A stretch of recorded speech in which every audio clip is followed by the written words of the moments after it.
familija Nikolić, koja je uhapšena zbog sumnje da su podvodili 3 devojke, živela je u kući opasanoj sa 3 metra visokim zidom i pokrivenoj sa 30 kamera za video nadzor. Malobrojne komšije znale su da se oni bave kriminalom, ali su bili ubeđeni da švercuju migrante preko granice. Ostali su u šoku kada su saznali da su Nikolići zgrnuli milione na podvođenju i prostituciji, a da je jedna od njihovih žrtava bila i njihova snaja. U pitanju su inače braća 50-godišnji Goran i 42-godišnji Zoran Nikolić. Sa Goranom je uhapšena i njegova supruga 44-godišnja Jasmina, koja je sumnjičena da je organizator ove bande makroa. Zatim njihova ćerka 24-godišnja Kristina i 19-godišnji sin Miroljub, kao i njihov vozač 46-godišnji Bajram Demiri. Pored njih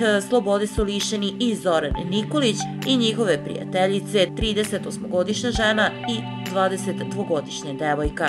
Njihova vila na Mirjevu okružena je zgradama u izgradnji, a najbliži komšija im je na 100-ak metara. Policija je često dolazila, ali smo mislili da krijumčare migrante, a ne da prave kupleraj.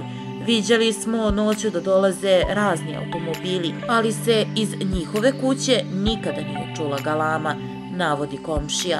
Vila Nikolića inače izgleda kao tvrđava, opasana je zidom visokim 3 metra, a u oči upadaju mnoge sigurnosne kamere. Izvori navode da ih ima oko 30. Po navodima istrage, Jasmina je od maja 2018. do marta 2019. godine organizovala prostituciju 19-godišnje devojke svog sina Miroljuba, koja je ranije bila u vanbračnoj zajednici sa njegovim stricem Zoranom. Seks usluge oglašavali su preko interneta, a klijentima se na telefon javljala Jasminina ćerka Kristina i dogovarala posao sa mušterijama.